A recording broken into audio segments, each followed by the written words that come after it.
Students good morning. Surface chemistry का कुछ topics जो रह गए थे लेफ़्ट ओवर टॉपिक, उसमें हम लोग एक कोलाइडियल सॉल्यूशंस के बारे में नहीं पढ़ा था हमने। उसको हम लोग देखते हैं। कोलाइडियल सॉल्यूशंस जैसे आपने पढ़ा था, सॉल्यूशंस तीन तरीके के होते हैं। हम लोग ने पहले भी 10th में भी 9th में भी और 12th के सॉल्यूशन चैप्टर में ट्रू सॉल्यूशन, कोलाइड्स और सस्पेंशंस, तो जिनका साइज़ 0.1 nm से 1 nm के बीच में होता है वो ट्रू सॉल्यूशन होते हैं। 1 nm से 10⁻³ तक के जो होते हैं वो कोलाइडियल सॉल्यूशंस कहलाते हैं, और लार्जर देन 10⁻³ m ये सस्पेंशन कहलाते हैं। तो सॉल्यूशन जो है ट्रू सॉल्यूशन वो होमोजीनियस मिक्सचर होता है, और कोलाइड्स और सस्पेंशन ये हेट्रोजीनियस होते हैं। तो यहाँ पे डिस्कस करेंगे हम लोग कोलाइड्स के बारे में, जिसका साइज़ 1 nm से 10⁻³ nm के बीच में होता है। डिस्पर्जन मीडियम और disperse phase, and the disperse substance is known as dispersed phase. तो यहाँ पर जैसे स्टार्च को पानी में घोला गया, तो पानी जो है वो डिस्पर्जन मीडियम होगा और स्टार्च जो है वो डिस्पर्स्ड फेज होगा। A substance is said to be in the colloidal state if it acquires a particle size ranging between 1 nm to 10⁻³ nm on the treatment with the solvent। तो वही चीज़ थी, अगर उसका साइज़, पार्टिकल का size 1 nm से 10⁻³ nm के बीच में आता है तो हम उसको कहते हैं कि वो कोलाइड है। अब कोलाइड्स की बात यहाँ पे करते हैं। कोलाइड एक टू फेज सिस्टम होता है जिसमें एक डिस्पर्स फेज्ड है और दूसरा डिस्पर्जन मीडियम है। Disperse phased is analogous to solute, जैसे इन द सॉल्यूशन, जैसे सॉल्यूशन में दो चीज़ें होती हैं, सॉल्यूट और सॉल्वेंट। तो यहाँ पर डिस्पर्स फेज को हम सॉल्यूट कहते हैं और डिस्पर्जन मीडियम को सॉल्वेंट कहते हैं। The particles are being dispersed and the medium in which the disperse phase exist. तो यहाँ पर कई तरीके के, ये देखिए, कोलाइडियल सॉल्यूशन बनेंगे, क्योंकि सॉलिड का सॉलिड में बनेगा, सॉलिड का लिक्विड में बनेगा। तो सॉलिड का सॉलिड में जो कोलाइडियल सॉल्यूशन बनता है उसको सॉलिड सोल कहते हैं। रूबी ग्लास इसका एग्जांपल है। सॉलिड का लिक्विड में जो बनेगा उसको सोल बोलते हैं, उसका एग्जांपल पेंट है। सॉलिड का गैस में जो बनेगा उसको एरोसोल बोलते हैं, इसका एग्जांपल स्मोक है। और लिक्विड का गैस में जो बनेगा कोलाइडियल सॉल्यूशन उसको जेल बोलते हैं, इसके एग्जांपल जेलीज होते हैं। लिक्विड का लिक्विड में इसको इमल्शन बोलते हैं। इसमें बहुत अच्छा एग्जांपल है जो हम लोग डेली यूज़ करते हैं, मिल्क। लिक्विड का गैस में फिर इसको एरोसोल बोलेंगे। ये फॉग है। गैस का सॉलिड में देखेंगे तो सॉलिड फोम कहलाता है, प्यूमिक स्टोन्स हैं। और गैस का लिक्विड में देखेंगे तो फोम कहलाता है, और ये है फ्रॉथ या विप्ड क्रीम जितनी भी आती हैं। अब क्लासिफिकेशन ऑफ कोलाइड्स की बात करते हैं। तो based on nature of interaction between disperse phased और डिस्पर्स मीडियम के बीच के इंटरेक्शन के आधार पर अगर हम देखें तो लायोफोबिक और लायोफिलिक दो तरीके के होते हैं। लायोफिलिक वो होते हैं जो लिक्विड लविंग होंगे, जिनका सॉल्यूट और सॉल्वेंट दोनों में आपस में काफ़ी अच्छी सहमति होगी। और लायोफोबिक वो होंगे जो लिक्विड हेटिंग होंगे, जो सॉल्यूट और सॉल्वेंट में, मतलब डिस्पर्स फेज और डिस्पर्स मीडियम में आपस में उनके नेचर नहीं मिलेगा। दूसरी अगर हम डिस्कस करते हैं तो based on the type of the particles of disperse phase, तो मल्टी मॉलिकुलर कोलाइड होता है, एसोसिएटेड कोलाइड होता है और मैक्रोमॉलिकुलर कोलाइड होता है। तो colloid which is form by the aggregation of small molecules is called multi molecular colloids. उनको हम मल्टी मॉलिकुलर कोलाइड्स कहते हैं। अब हम यहाँ पे डिस्कस करेंगे लायोफिलिक सोल्स और लायोफोबिक क्या होता है। तो अगर डिस्पर्स फेज और डिस्पर्जन मीडियम में स्ट्रॉन्ग एफिनिटी होती है, if there is a strong affinity between disperse phase and dispersion medium, on shaking with dispersion medium they directly form the colloidal soul. They are intrinsic colloid and they are easy to prepare. तो वहाँ हम उसको lyophilic बोलते हैं। Lyophobic वो होते हैं जब लो एफिनिटी होती है डिस्पर्स फेज और डिस्पर्जन मीडियम के बीच में। This sols can be prepared by indirect methods only. ये एक्सट्रिंसिक क्लोराइड्स हैं and they are difficult to prepare. Lyophilic और लायोफोबिक में दूसरा था, particles of sol migrate towards anode और cathode in an electric field. Electric field apply किया जाएगा तो ये एनोड और कैथोड की तरफ माइग्रेट करते हैं इनके particles. The solid obtained after evaporation may be reconverted to form the soul by simple shaking them with the dispersion medium. These souls are reversible. ये रिवर्सिबल होते हैं और ये स्टेबल होते हैं। अब हम लायोफोबिक की बात करेंगे तो द सोल पार्टिकल्स मे और may not migrate in the कर भी सकते हैं और नहीं भी कर सकते हैं इलेक्ट्रिक फील्ड में migrate. The precipitated mass cannot be brought back into the colloidal state by simple shaking with them with the dispersion medium. और जो प्रेसिपिटेटेड मास है उसको वापस कोलाइडियल स्टेट में सिंपल शेकिंग के द्वारा नहीं लाया जा सकता, इसलिए ये इर्रिवर्सिबल सोल्स कहलाते हैं और ये अनस्टेबल होते हैं। लास्ट पॉइंट डिस्कस करते हैं। The surface tension of the sol is lower than that of the dispersion medium. यहाँ पे कम होती है सरफेस टेंशन डिस्पर्जन मीडियम की सोल से, और यहाँ the surface tension of the sol is same as that of the dispersion medium. तो viscosity of the sol is higher than that of the dispersion medium. यहाँ viscosity ज़्यादा होती है और यहाँ द विस्कोसिटी दोनों की लगभग डिस्पर्जन मीडियम और उसकी सेम होती है। जैसे गम, स्टार्च, जिलेटिन, रबर ये सब लायोफिलिक हैं। मेटल सल्फाइड सोल और मेटल सोल ये सब लायोफोबिक के एग्जाम्पल हैं। अब स्टार्च को आपने वाटर में मिलाया तो ये मल्टी मॉलिकुलर क्लोराइड का फॉर्मेशन करेगा, फॉर्मिंग ए कोलाइड, इसको मल्टी मॉलिकुलर क्लोराइड बोलेंगे। Starch is increased and it comes in the range of 1 nm to 3 nm. Example source of gold, sulfur. So these atoms are molecules. These atoms or molecules are held together by weak van der Waals forces द्वारा जब जुड़ते हैं तो ये multi molecular chloride का formation करते हैं। अब हम देखेंगे मैक्रो मॉलिकुलर क्लोराइड्स क्या होते हैं। Macro molecular solutions are true solutions and consisting of single macromolecules so large that they fall into a colloidal range. Example है कि अगर हम बात करें तो polymers like rubber, nylon, polythene, starch, cellulose, proteins, enzymes, ये सब मैक्रोमोलिकुलर क्लोराइड्स कहलाते हैं। तो इन macromolecular chloride containing polymers some polymeric species themselves form ions and hence can migrate in an electric field also. इसमें कुछ आयंस जो हैं बाद में इलेक्ट्रिक फील्ड अप्लाई करने पर माइग्रेट भी कर जाते हैं, तो इसीलिए हम इसको बोलते हैं such macromolecules are called colloidal electrolytes. तो कुछ को हम कोलाइडियल इलेक्ट्रोलाइट्स भी कहते हैं। अब बारी आती है एसोसिएटेड कोलाइड्स की। तो certain substances when dissolved in a medium at low concentration and behave as a normal strong electrolytes, जब ये नॉर्मल स्ट्रॉन्ग इलेक्ट्रोलाइट की तरह बिहेव करने लगे, लेकिन but at higher concentration they exhibit colloidal state, और लेकिन हायर कंसंट्रेशन पर ये कोलाइडियल स्टेट की प्रॉपर्टी शो करने लगे and to the formation of aggregated particles, तब हम इसको बोलते हैं एसोसिएटेड कोलाइड्स।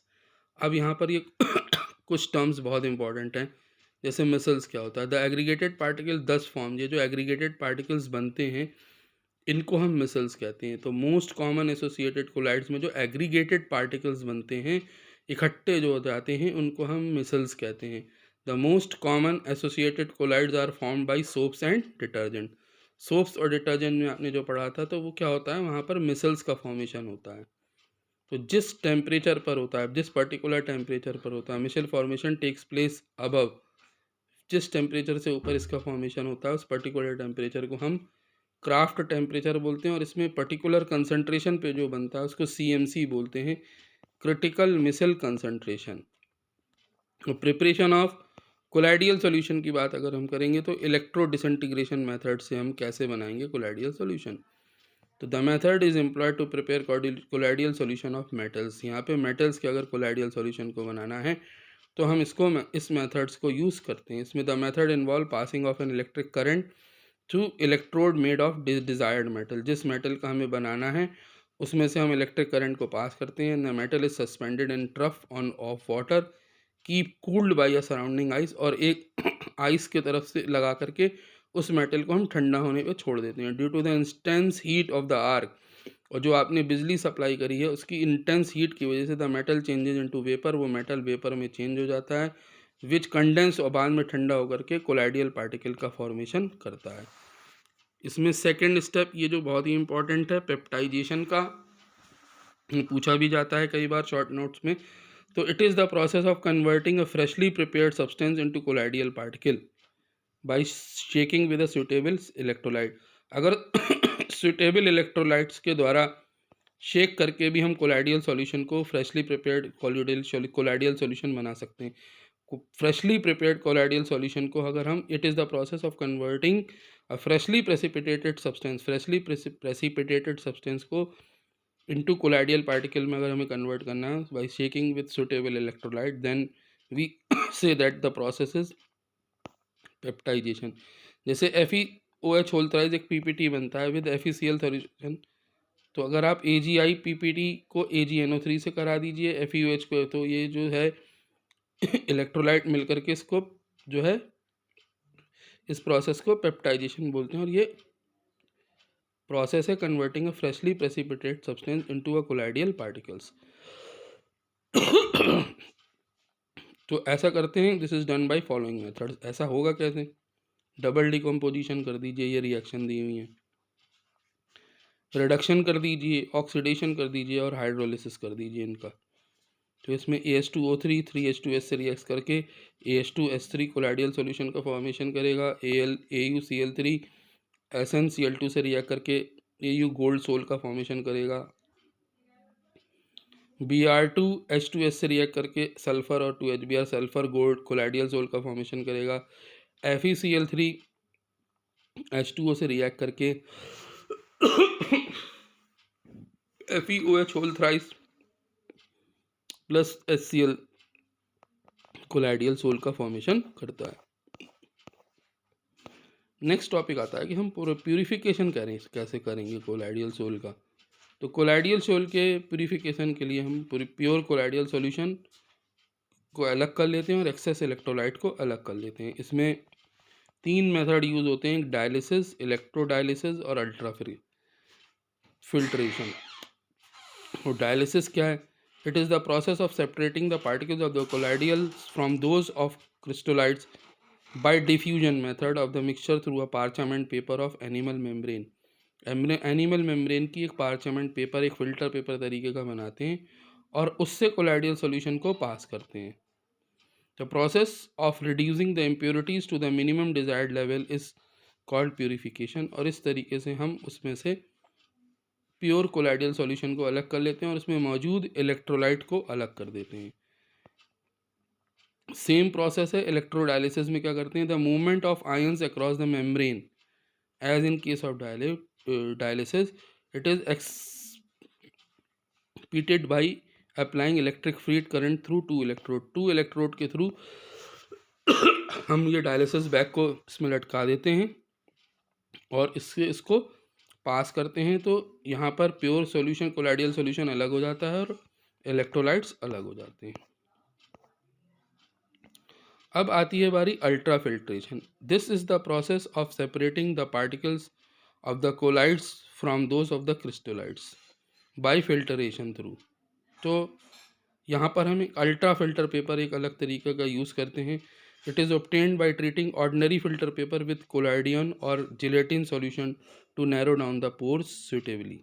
और यहाँ से इसको पास कर देते हैं तो कोलाइडियल सॉल्यूशन अलग हो जाता है और इलेक्ट्रोलाइट्स अलग हो जाते हैं। अब यहाँ पर हम पढ़ेंगे कोलाइडियल सॉल्यूशन की कुछ ऑप्टिकल प्रॉपर्टी। तो एक टिंडल इफेक्ट है जो आपने पहले भी पढ़ा होगा। Can we see the path of light through the solution? No. अगर ट्रू सॉल्यूशन से लाइट को पास कीजिए नहीं मिलेगा। रिप्लेसिंग द ट्रू सॉल्यूशन की जगह अगर हमने कोलाइडियल सॉल्यूशन रख दिया the path of light become visible. This occurs due to scattering of light by colloidal solution. तो ऐसा क्यों हुआ? क्योंकि लाइट की स्कैटरिंग होने लगी कोलाइडियल सॉल्यूशन से। इसी प्रॉपर्टी को हम कहते हैं टिंडल इफेक्ट। अब आती है kinetic property. When colloidal solution was observed under microscope, जब कोलाइडियल सॉल्यूशन को माइक्रोस्कोप में देखा गया तो ये पाया गया कि the colloidal particles undergo ceaseless random motion in all direction. उन्होंने देखा कि पार्टिकल रैंडमली मूव कर रहे हैं over a large area. This motion of the dispersed phase particles is called और इसी को हम लोगों ने क्या कहा? Brownian motion. रैंडम मोशन जो देखा गया कोलाइडियल पार्टिकल्स का माइक्रोस्कोप में, उसको हमने कहा कि ये क्या है? This is Brownian motion. और ये किसने ऑब्जर्व किया था? रॉबर्ट ब्राउन ने। अब इलेक्ट्रिकल प्रॉपर्टीज़ की बात करते हैं हम लोग। तो all particles in a given dispersion carry same charge. या तो सेम चार्ज कैरी करेंगे या तो पॉजिटिव या negative. So the particles repel each other and do not come together to form a large particles that will precipitate out. क्योंकि जब ये repel करेंगे, सेम चार्ज होगा चाहे पॉजिटिव या नेगेटिव, तो ये रिपेल करेंगे तो ये प्रेसिपिटेट नहीं बनाएंगे। ठीक है, तो this is the reason behind the stability of the colloid. और इसी वजह से कोलाइड्स जो हैं वो स्टेबल होते हैं, क्योंकि जो सेम चार्ज होगा तो वो क्या होगा, रिपेल करता रहेगा, वो इकट्ठा नहीं होगा, जुड़ करके प्रेसिपिटेट आउट नहीं होगा। ओरिजिन ऑफ चार्ज के बारे में देख लेते हैं। The colloidal solution contains electrolyte although in a minute amount. जैसे AgNO3 को अगर आप NaI से करा दीजिए तो AgI अलग हो जाएगा और सोडियम उसके सरफेस पर इकट्ठा हो जाएगा। The particles of AgI carry negative charge due to preferential absorption of iodine ion. और यहाँ पर जो AgI है वो प्रेफरेंशियल एब्जॉर्प्शन की वजह से आयोडीन आयन को अपने सरफेस पर कंटेन करेगा। तो ओरिजिन ऑफ चार्ज में क्या हुआ यहाँ पर, the colloidal solution contains electrolyte although in a minute amount. तो कोलाइडियल सॉल्यूशन इलेक्ट्रोलाइट जो है वो बहुत माइन्यूट अमाउंट में कैरी करता है। And the particle of AgI carry positive charge due to preferential adsorption of sodium sulphide ion in the on their surface. और यहाँ पर AgI वाले केस में क्या होता है कि सिल्वर जो है उसके प्रेसिपिटेट सरफेस पर आकर के एड्जॉर्ब हो जाता है। तो पॉजिटिवली चार्ज सोल और नेगेटिवली चार्ज सोल दो तरीके के होते हैं। अगर हाइड्रेटेड मेटेलिक ऑक्साइड्स की बात करें तो ये पॉजिटिवली चार्ज सोल होते हैं, और मेटल्स कॉपर सिल्वर या गोल्ड सोल की बात करें तो ये नेगेटिवली चार्ज होते हैं। ये बेसिक डाई स्टफ्स होते हैं, एग्जाम्पल मिथाइलिन ब्लू वगैरह, ये मेटेलिक सल्फाइड्स होते हैं। हीमोग्लोबिन ब्लड में एसिड डाई स्टफ, हीमोग्लोबिन जो होता है वो ब्लड में वो पॉजिटिवली चार्ज सोल कहलाता है। एसिड डाई स्टफ, ठीक है, ये नेगेटिवली चार्ज सोल है। Oxide of TiO2 sol, sols of starch, gum, gelatin, clay, charcoal, ये सब नेगेटिवली चार्ज सोल्स कहलाते हैं। अब आती है हमारी कोलाइडियल पार्टिकल्स की। तो positively charge, negatively charge, negative electrode लगाएंगे, पॉजिटिव इलेक्ट्रोड लगाएंगे। डिस्पर्स फेज विल माइग्रेट, अगर डिस्पर्स फेज माइग्रेट हो जाता है तो इस प्रोसेस को बोलते हैं हम इलेक्ट्रोफोरेसिस। और डिस्पर्जन मीडियम अगर माइग्रेट हो जाती है तो उसको बोलते हैं हम इलेक्ट्रो ऑस्मोसिस। तो इलेक्ट्रोफोरेसिस या इसको कैटाफोरेसिस भी कहते हो। तो होता क्या है इसमें, देखिए कि what will happen if we remove the charge from the surface. अगर हम सरफेस को चार्ज से रिमूव कर देंगे तो क्या हो जाएगा, यहाँ पर पार्टिकल अलग होकर के प्रेसिपिटेट आउट हो जाएंगे, ठीक है। तो अब बारी आती है कोगुलेशन की। कोगुलेशन क्या है, coagulation is defined as the precipitation of colloid by removal of the charge. अगर हम प्रेसिपिटेशन करने जा रहे हैं चार्ज हटा करके associated with the colloid particles, तो ये कोगुलेशन कहलाता है, पार्टिकल का इकट्ठा होना या प्रेसिपिटेट आउट होना। Coagulation is defined as the precipitation of colloid, colloids का प्रेसिपिटेशन करना ही कोगुलेशन कहलाता है। वहाँ से चार्ज को अगर आप हटा देंगे तो बाकी जितना भी मटेरियल है वो प्रेसिपिटेट आउट हो जाएगा। मेथड्स ऑफ कैलकुलेशन बहुत तरीके के हैं। Calculation can be affected by boiling और फ्रीजिंग द सॉइल, केवल बॉयल करके या फ्रीज करके भी कर सकते हैं। In boiling electrolyte absorb by the sol, particle is reduced and the particles are coagulated. And in freezing the dispersion medium is removed, वहाँ से डिस्पर्जन मीडियम को हटा देंगे, कोई मीडियम नहीं होगा तो पार्टिकल क्या हो जाएगा, अपने आप क्या हो जाएगा, प्रेसिपिटेट आउट हो जाएगा या कोगुलेट हो जाएगा। अब मेथड्स ऑफ कोगुलेशन क्या है, इलेक्ट्रोफोरेसिस होती है। तो यहाँ पर क्या होता है कि हम the colloidal particles migrate to, यहाँ पर क्या होता है जब आप इलेक्ट्रिसिटी सप्लाई करोगे तो जो कोलाइडियल पार्टिकल्स हैं वो अपोजिटली चार्ज इलेक्ट्रोड की तरफ भागेंगे। तो on reaching the electrode the particles are discharge and get coagulated, वहाँ पहुँच करके पार्टिकल डिस्चार्ज हो जाएंगे और फिर बाद में जाकर सॉल्यूशन में कोगुलेट हो जाएंगे, ठीक। तो मेथड्स ऑफ कोगुलेशन में क्या करा, बाय एडिंग सोल, या कोई आप सोल डाल दीजिए, उसके साथ जुड़ करके वो अलग हो जाएंगे और बाकी पार्टिकल कोगुलेट हो जाएगा। तो कोगुलेशन ऑफ सोल्यूशन में be done by adding another colloidal solution, दूसरा कोलाइडियल सोल्यूशन डाल दीजिए containing particles which carry opposite charge to the charge of its particles. जैसे आपने FeOH3 में हमें AS2S3 डाल दिया, तो यहाँ पे पॉजिटिवली चार्ज कोलाइडियल पार्टिकल है, ये नेगेटिवली चार्ज है। In this process both sols get mutually coagulated, ये आपस में म्यूचुअल कोगुलेशन कर लेंगे और प्रेसिपिटेट आउट हो जाएंगे। The precipitation action of ion of an electrolyte depends on sign of charge and valency of the ion. Sign of charge और valency of the ion पर डिपेंड करता है, इसी को शुल्ज हार्डी शुल्ज रूल भी कहते हैं।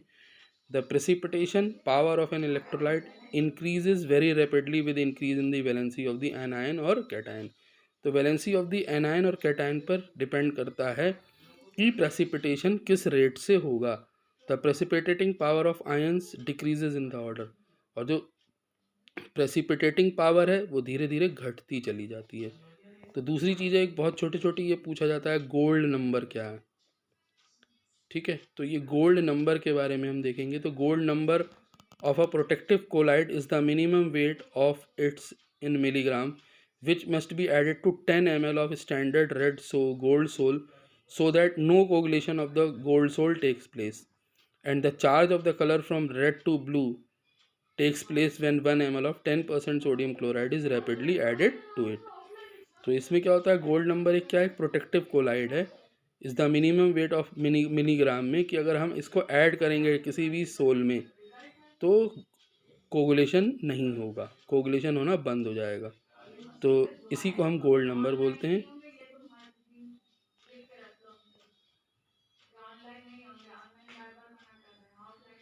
The reciprocal values give directly a comparison of the protective action. Smaller the gold number of a protective colloid, the greater its protective action. तो जितना गोल्ड नंबर छोटा होगा उसका प्रोटेक्टिव एक्शन उतना ही अच्छा होगा। जिलेटिन का जैसे बहुत कम गोल्ड नंबर है, स्टार्च का बहुत हाई गोल्ड नंबर है। अब बारी आती है इसमें इमल्शन की। तो liquid dispersed in another immiscible, जब लिक्विड में डिस्पर्स होता है तो जो कोलाइडियल सॉल्यूशन बनता है उसको हम इस इमल्शन कहते हैं। जैसे oil in water, oil disperse phase है, water dispersion medium, example milk. Water in oil, यहाँ वाटर डिस्पर्स फेज है, ऑयल डिस्पर्जन मीडियम है, cod liver oil. Preparation of emulsion, substances like soaps, detergent which help in making the emulsion very stable are called emulsifying fire और emulsifying agent। जैसे soap है, detergent है, which help emulsifying, ये emulsifying agents कहलाते हैं। तो emulsion is equal to emulsifying agent plus dispersion medium plus disperse phase. Demulsification क्या है, जो बना उसको तोड़ देना। It is the process of breaking an emulsion to yield the constituent particles, उसको तोड़ देना, ये कहलाता है डी इमल्सिफिकेशन। मेथड्स क्या है, emulsions can be broken by heating, heat कर दीजिए, सेंट्रीफ्यूगेट कर दीजिए, इलेक्ट्रोलाइट्स ऐड कर दीजिए, बाय केमिकल डिस्ट्रक्शन और इमल्सिफाइंग एजेंट या एसिड वगैरह डाल दीजिए। एप्लीकेशन ऑफ कोलाइड्स के बारे में अगर चले, medicine, sewage disposal, purification of water, cleansing action of soap, formation of delta, smoke precipitation, photography, artificial rain, smoke screen, rubber industry, tanning, leather industry, ये सब जो हैं एप्लीकेशंस ऑफ कोलाइड्स में आते हैं। So this is all about the colloids and please go through it. और इसके जो भी बचा था टॉपिक वो किया है, एक आध टॉपिक और बचा होगा वो भी मैं करा दूँगा। Thank you, that's all.